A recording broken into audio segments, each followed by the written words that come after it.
Lance Stroll, a driver that's frustrating pretty much everyone in 2023. Whether it's because of its lackluster performances in what was the second fastest car for half of the season, or the knowledge that the only reason he still has a drive is because his dad has more money than the GDP of Luxembourg. A lot of hate has been thrown his way this year, and this negativity has reached new heights from the Singapore Grand Prix to the Qatar Grand Prix.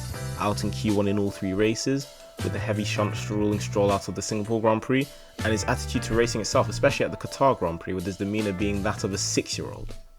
This was his reaction after getting knocked out in Q1 at Qatar. Welcome back to qualifying. We're 2 sessions down, the dash for pole to come. And this was Lance Stroll at the end of Q1. He qualified 17th. His personal trainer there just coming over to have a chat. Then Lance appears to shove his personal trainer out of the way, clearly not happy with the way things have gone out on the track. Yikes. So what is the issue with his performances throughout his racing career, and what might be the best decision for him moving forward?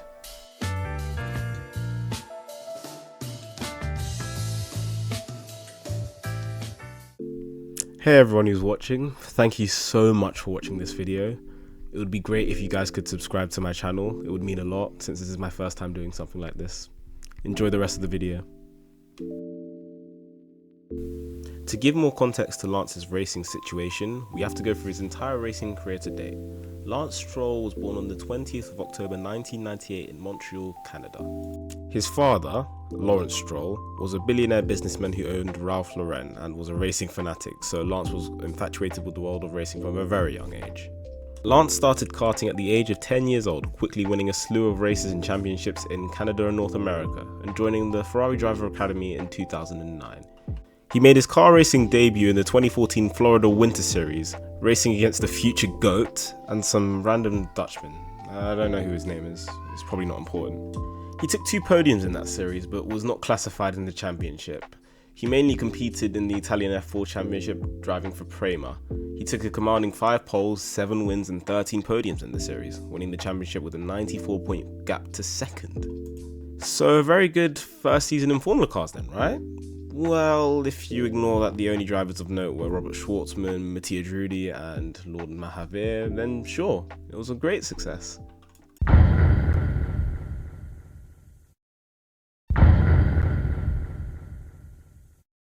For the 2015 season, Stroll moved up to the New Zealand-based and Josh Revel Flag Club Championship Toyota Racing Series. He took the series by storm, taking 4 victories and 10 podiums from 16 races to win the championship, ahead of pretty damn decent competition as well. This included Artem Markelov, Kalomailov, Sergio Sette Camara, Arjun Maini and Dr. Robotnik here. However, this competition would pale in comparison to the drivers that he raced in the FIA F3 European Championship.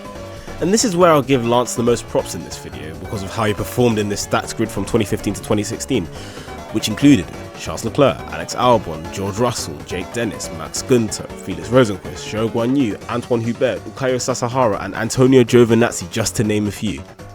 In the 2015 season, Stroll finished P5 in the championship, taking a win at the Hockenheim Ring, honestly bring it back FIA, bring it back now, and finishing on the podium 6 times. He only lost out to Rosenqvist, Giovinazzi, Leclerc and Albon that year, which was more or less a success.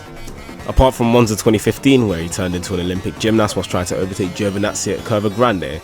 But to be honest, that entire weekend was a shit show that honestly deserves its own video, so let me know in the comments if you want a video on that round, please.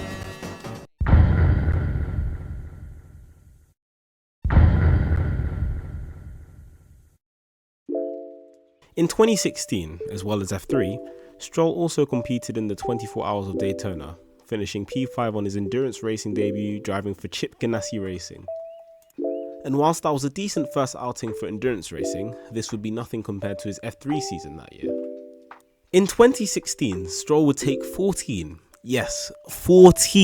victories that year, with 5 in a row in the final 5 races. He won the championship with an 187-point gap to second that season, making F3 and its drivers look like a farmers league, just like Erling Haaland with the Premier League. It was one of the most dominant F3 seasons to date, and at this point Stroll, despite his father's money, looked like a generational talent. Unfortunately, this is where my glazing of Stroll's junior career stops, and where his Formula 1 career begins. So let's see how he's fared so far.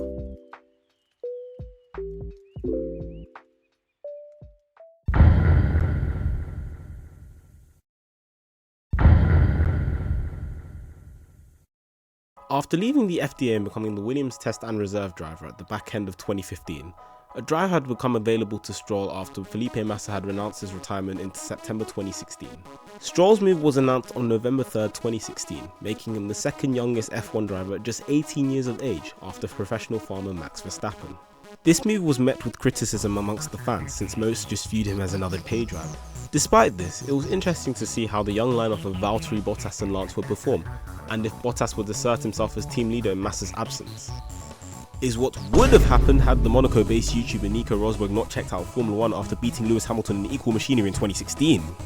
As a result, Bottas was swooped up to die a slow death as Hamilton's teammate at Mercedes, one that just lost the championship and proceeded to farm Formula 1 for the next half a decade. And Felipe Massa was brought back from his 1-month sabbatical to fill the other Williams seat for a year. Now that that's out of the way, how did Stroll do in 2017? The answer is actually pretty decent, although the first few races were a shambles. He retired at Australia with brake failure, he didn't leave enough space whilst battling with Sergio Perez on lap 1 at China, and he got kamikazed by Carlos Sainz at Bahrain, meaning that he had no finishes from 3 race starts. This changed in Russia when Stroll registered his first finish in P11. The brakes once again decided to euthanize themselves at Monaco, but he finally got points on the board with a P9 finish at Montreal, his home race. And then came the Azerbaijan Grand Prix. Stroll qualified P8, out-qualifying Massa for the first time in 2017. And once the race started, everything that could have gone wrong, went wrong. A Finnish implosion, Hamilton supposedly brake-checking Vettel, Vettel ramming Hamilton, the Force India cars imploding, again, debris causing 3 punctures and 3 safety cars before the race was eventually red flagged. When the race restarted, Stroll, who had somehow survived all of this, was sitting in 4th place behind Massa, Vettel and Hamilton. This turned into 5th place when Ricciardo did, 2017 Ricciardo things on both Williams cars. Massa then had a broken suspension damper which forced him to retire and elevated Stroll back up to P4. Then Vettel was given a 10-second stop-go penalty and Hamilton's headrest became loosed, forcing him to pit from the lead. This left Ricciardo in P1, Stroll in P2 and Bottas in P3. Stroll had a 12 seconds gap to Bottas and looked to have secured a P2 finish. However, Bottas was in a Mercedes and clearly ate a metric ton of porridge as Stroll was overtaken by Bottas on the line, demoting him to P3 by 0.105 seconds. However, neither he nor the Williams team won't have cared as it was Lance's first podium in only his 7th race and he became the second youngest driver to stand atop a podium thanks to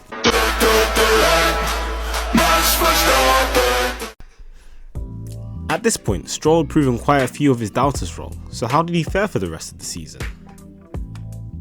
At the next round in Austria, both him and Massa were knocked out in Q1. Both of them proceeded to go on recovery drives to finish P10 and P9 respectively, which was a good effort. At Silverstone, Stroll qualified 17th and stayed there for the rest of the race. Bad effort. Hungary qualified P17, finished P14, nothing to write home about. Belgium qualified P18, finished P11. He was unlucky to miss out on points in Belgium, but his qualifying was slowly becoming a hindrance. He always had to perform recovery drives, and that honestly needed to change. On to Monza. Stroll qualifies P2. What the hell? Oh my God, no way. How has he done this? Well, let's go into a bit more detail. Qualifying at the Italian Grand Prix was held in full wet conditions after a downpour had happened on track. Grosjean then stacked it into the barriers in true Haas fashion, bringing out a 2-hour red flag period. Why? I don't fucking know.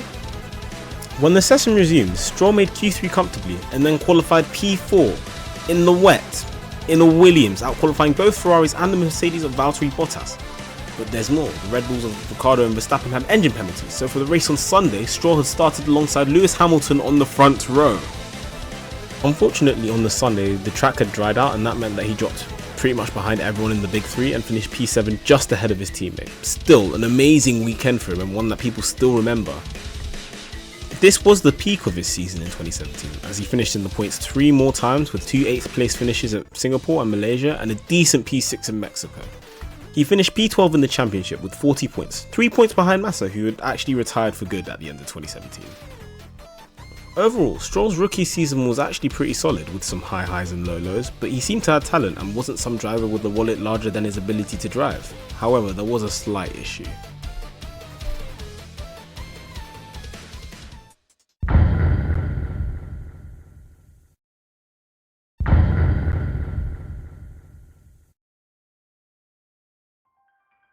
2018, the year when Williams decided to destroy any R&D points they had in their factories and turn themselves into prime Minardi. For the 2018 season, there was a new addition to the team, Sergei Sirotkin.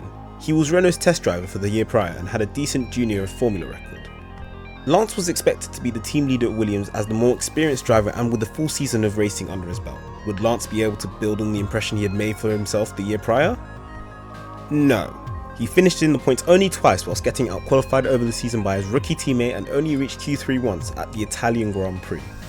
He also crashed out of his home Grand Prix on the first lap, trying to catch oversteer and creating the original Canada incident with Brendan Hartley.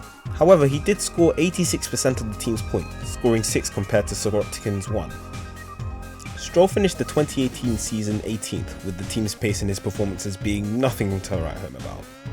However, something that was the talking point of Stroll that season was, strangely enough, the liquidation of another team. Force India was a small, plucky F1 team run by an Indian businessman, Vijay Mallya. The team was known for punching above its weight and being the headache of the top 3 teams with its strong lineup of Sergio Perez, Nico Hülkenberg and later Esteban Ocon, with the team finishing best of the rest twice in 3 years from 2015 to 2017. Unfortunately, the owner of the team was also known for something else: fraud. On the 29th of July 2018, the Force India team went into administration and Vijay Mallya had left the team to face his extradition to India and fraud charges. During the summer break, a consortium was led by 3 groups to acquire the F1 team. William Story, owner of Rich Energy and professional bullshitter, Dmitry Mazepin, father of professional douchebag Nikita Mazepin, and Lawrence Stroll, the only legitimate businessman of the 3. Long story short, Stroll and his consortium 1 bought out the team's asset and changed the name to Racing Point. Now, if Lance Stroll was at a declining Williams team, and his father bought a better team in the midfield, I wonder what would happen. Oh my god, bro. Oh, hell no, man. What the fuck, man? Get your ass on, boy. Wow, I wonder who saw that coming. Anyways, this meant that Esteban Ocon would get shafted to Mercedes reserve driver for the next 365 days before getting snapped up by the master of petty behaviour, Cyril Abiteboul, and Lance Stroll joined Racing Point alongside Sergio Perez for the 2019 season.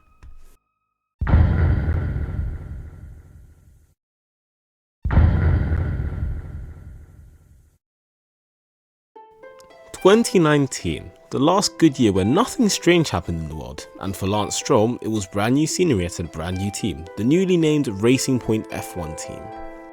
His teammate was the esteemed Sergio Perez, who was heralded as one of, if not the best midfield driver. This was before he sold his soul to the second Red Bull seat and was sentenced to a lifetime under Max Verstappen and Helmut Marko. The Racing Point RP19 was a pretty bang average midfield car, with not much going for or against it. Unfortunately, Stroll didn't get that memo in 2019, and this season was when the public really started to go for Stroll's head, for a number of reasons. And the main reason was his old nemesis, qualifying. He failed to make Q2 for 14 consecutive races, a streak that only ended at the German Grand Prix. Fortunately, his racecraft had somewhat improved from 2018, finishing in the points 6 times, with his best finish coming at the aforementioned Hockenheimring with a great strategy, pitting for slick tyres early as the track was drying up, elevating him to second place.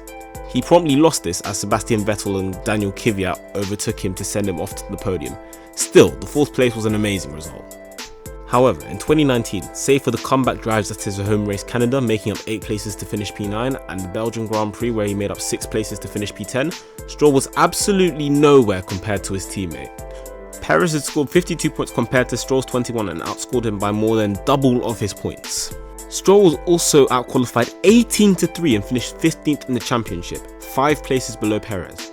This deficit to his teammate was definitely not great in terms of Stroll's popularity, and more people started to doubt that he even deserved a seat in F1 to begin with. 2020 had to be a breakthrough year for him.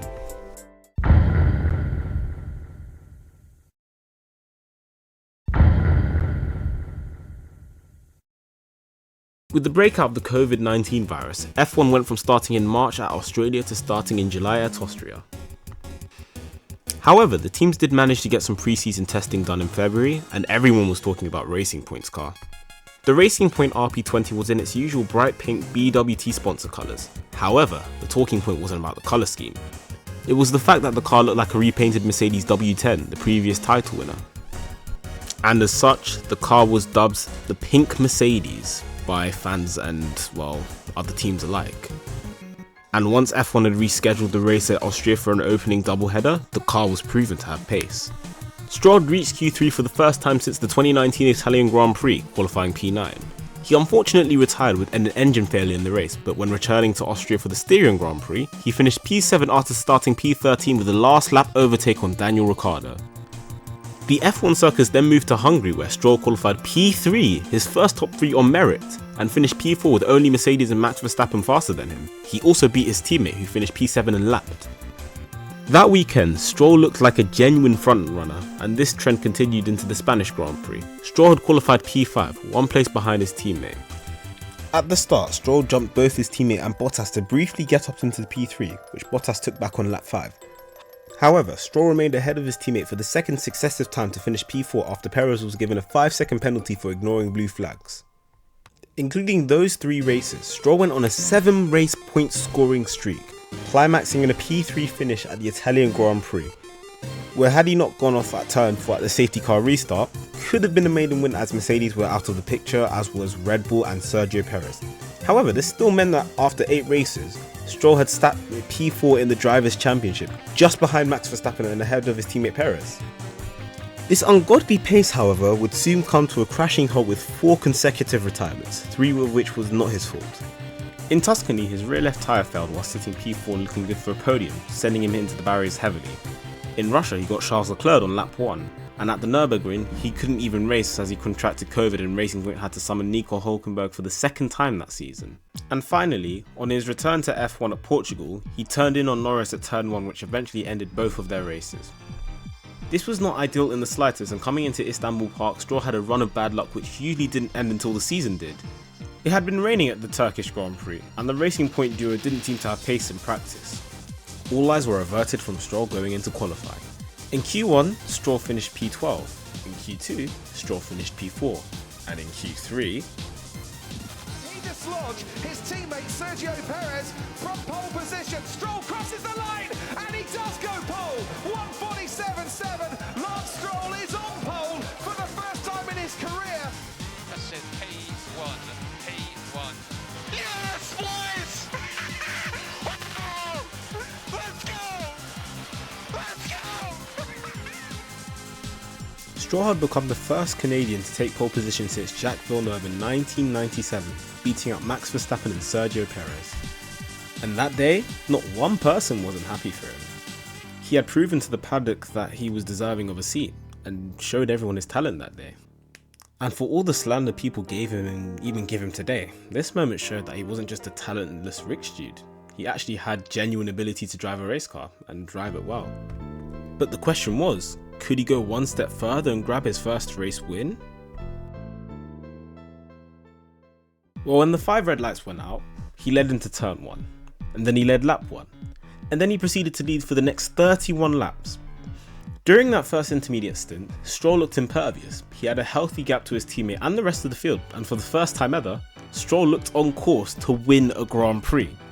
Then Racing Point, in their absolute wisdom, decided to bring him in again despite Lance saying he didn't want to. He subsequently got wing damage and graining and dropped all the way down to P9 whilst his teammate finished P2 because he stayed out with Hamilton. It was a sour end to what was such a great race until, well, he bottled it, but most importantly, this showed that Stroll had talent, especially in wet weather conditions. Then came the Bahrain Grand Prix, where Romain Grosjean nearly died at turn 3 but was able to escape miraculously. Stroll had qualified a lowly P13 and was trying to make his way through the field when Daniel Kvyat inverted his X-axis, flipping Stroll's car onto the track halo first, which meant that he was unable to score any points. At the Sakhir Grand Prix, which was basically the Bahrain Grand Prix with no middle sector, Lance qualified P10, barely scraping into Q3.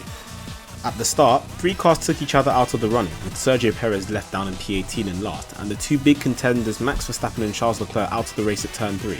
Perez was able to rejoin the race but was stuck in dead last with nearly no hope of a good points finish.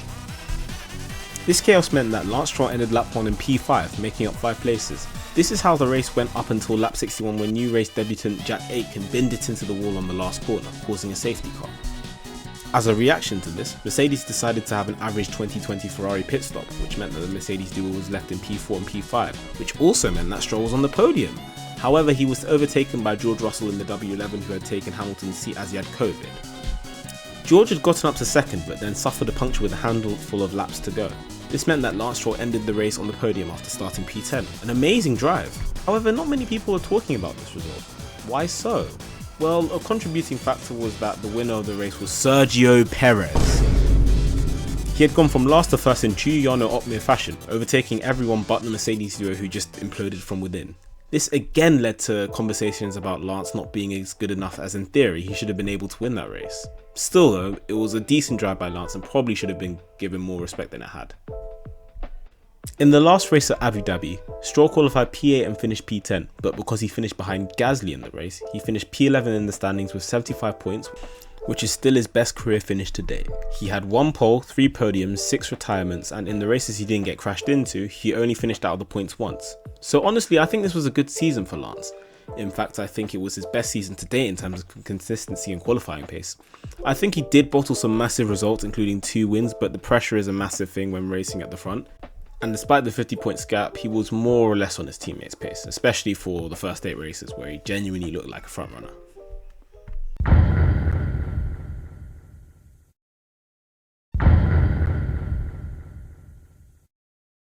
"2021 saw the final year of the non-ground effect V6 hybrid cars, and it was also Lance's 5th season in F1. This year he would have a new teammate in 4-time world champion Sebastian Vettel after Sergio Perez was dropped after finishing P4 in the championship. This was pretty horrible from Aston Martin and honestly brought a lot of hate towards Stroll, saying he should be dropped instead of Perez, which is completely understandable. Luckily or unluckily in the context of 2023, Perez was signed by Red Bull after Alex Albon was dropped at the end of 2020 after managing to finish P7 in the second fastest car. The Silverstone-based team had gone into their 3rd rebrand in 3 years and were named Aston Martin F1 team due to Lawrence Stroll buying a stake in Aston Martin, meaning that we would get British racing greed on the grid for the first time since 1959. Due to the new floor regulations that affected what rake the cars used, the AMR 21's performance was heavily nullified due to the car being low rake, similar to the Mercedes design.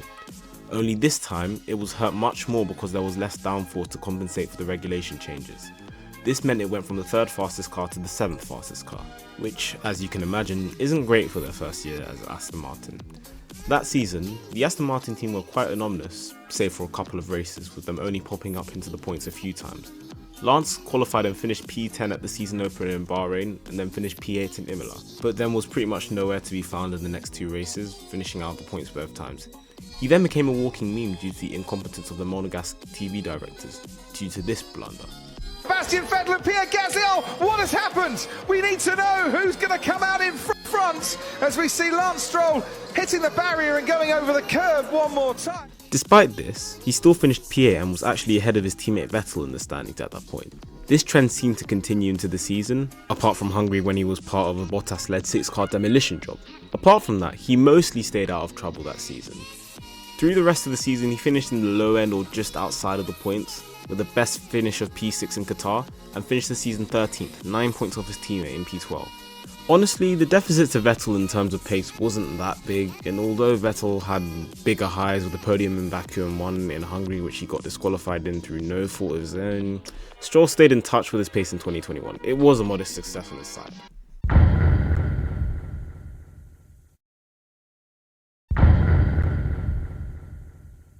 Unfortunately, the same cannot be said about 2022, especially with the car both Stroll and Vettel were forced to drive that season.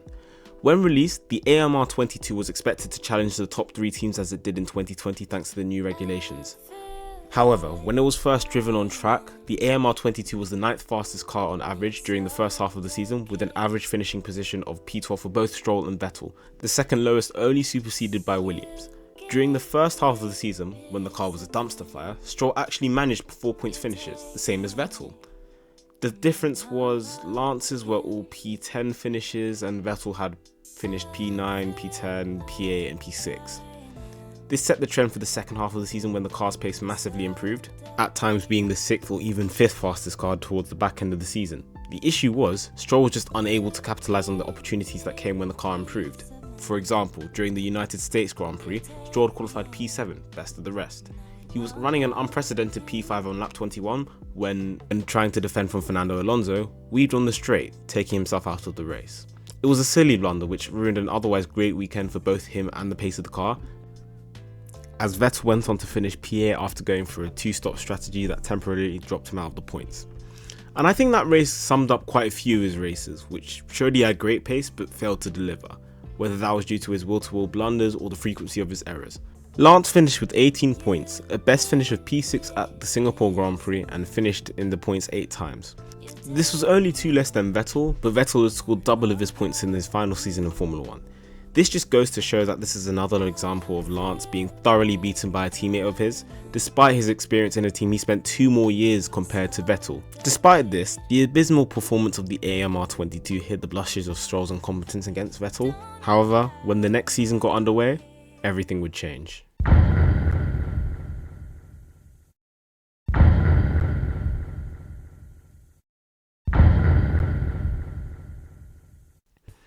Fernando Alonso, a man that can be described with many words and one with many talents. One of the few terms that can be used to describe Fernando is teammate destroyer, and this is for good reason. Over the span of his 20-year F1 career, he has had 12 teammates consisting of race winners, title contenders and world champions. He has only lost to 2 of those 10 teammates in his career, a rookie Lewis Hamilton in 2007 who beat him on countback of race wins despite being level on points and being 1 point away from winning the 2007 championship, and Esteban Ocon in 2022, largely due to Alonso's mechanical DNFs during the season, which he had 6. And in his 21st season of racing, he would bump the number of teammates up to 13 by joining Aston Martin in a shock move that came out of absolutely nowhere.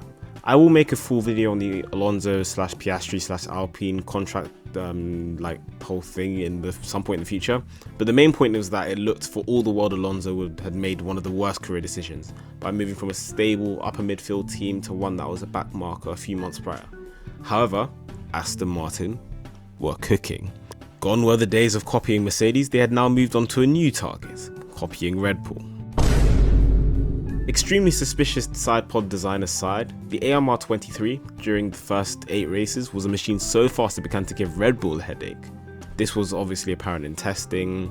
However, Stroll would have no idea how the car felt because he had gotten into a cycling accident that left him with a broken wrist and forced him to miss pre-season testing. Questions were being asked for whether he would be fit to race for the season opening Bahrain Grand Prix, but these fears were thankfully alleviated as he would be declared fit to race by the FIA. The season opener at Bahrain was genuinely one of his best races in 2023, considering his wrist was still not fully healed after undergoing surgery and having to drive a full race weekend with that handicap. I'll see myself out. Anyway, Stroll gets into Q3 and qualifies P8 on the grid, with Alonso P5. The lights go out and Stroll has a decent getaway, getting past the Mercedes of Russell. Going into turn 4, he then misjudges his braking and then slightly taps Alonso, causing Stroll to lose 2 places and Alonso to lose 1. Thankfully, no damage is done and Stroll is able to continue. He then proceeds to dispatch the Alfa Romeo of Bottas, and then on lap 32, he undercuts and then overtakes George Russell to finish P6 with an injured wrist. It was an extremely good drive and one of the few highlights of the season. During the next race in Saudi Arabia, Stroll qualified P5, one of only 2 times he qualified in the top 5 in 2023.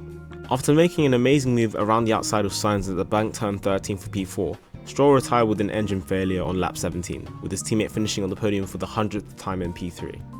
It was a promising race up to that point, and Stroll was not the point of criticism at this point in the season. During the Australian Grand Prix, after qualifying P6, and after a chaotic mess of a race that I can't even begin to analyse, Stroll would finish P4, just behind his teammate in P3. For these 3 races, it seemed that Stroll was at least keeping tabs on Alonso and was in the ballpark of his staggering pace.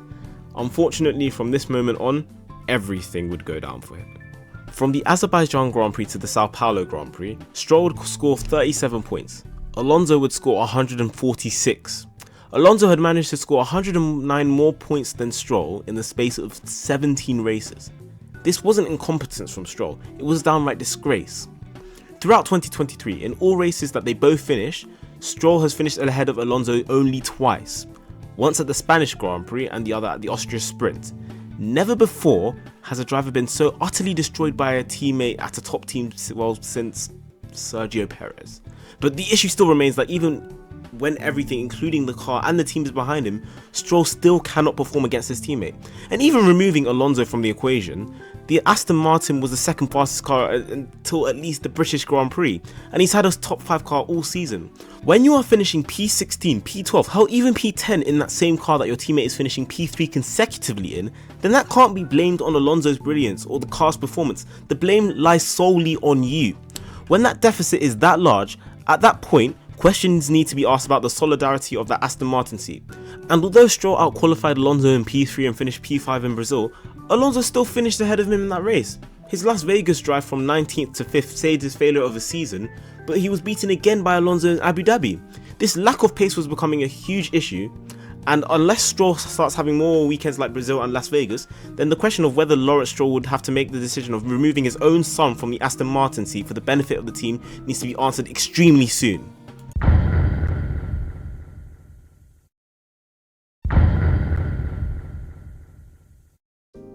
At the start of this video, I asked what the best decision for Lance's career would be moving forward from this season.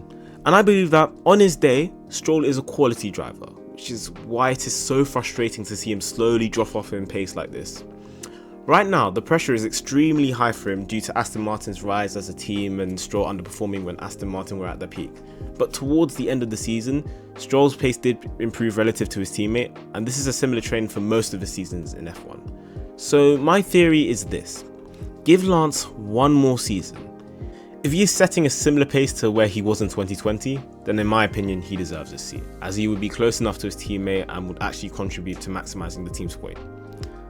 However, if his 2024 season is a carbon copy of his 2023 season, then I believe he should leave Formula 1, specifically for the World Endurance Championship, as Aston Martin are entering the Aston Martin Valkyrie for the first time in 2025 in the hypercar class. And considering he's already competed endurance races in 2016 and 2018, this would be a great way of freeing up an F1 seat and allowing Lance to race in a high tier of motorsport. Well, it's either that or IndyCar, which is a great option for former F1 drivers. The reason why I don't believe that he should be dropped immediately is because I really want Lance to prove that he deserves a spot in F1, but honestly there's only so much time and excuses a team can make before it becomes completely unacceptable. So Lance, that is my verdict. You have one final season to show what you're made of. Anyways, if you have made it to the end of the video, thank you very much. I hope you did enjoy it, and alongside my karting videos, if you guys like this format, I will be making another video on Alex Albon and how he saved his own F1 career. Please like and subscribe, and I'll see you in the next one. Take care and goodbye.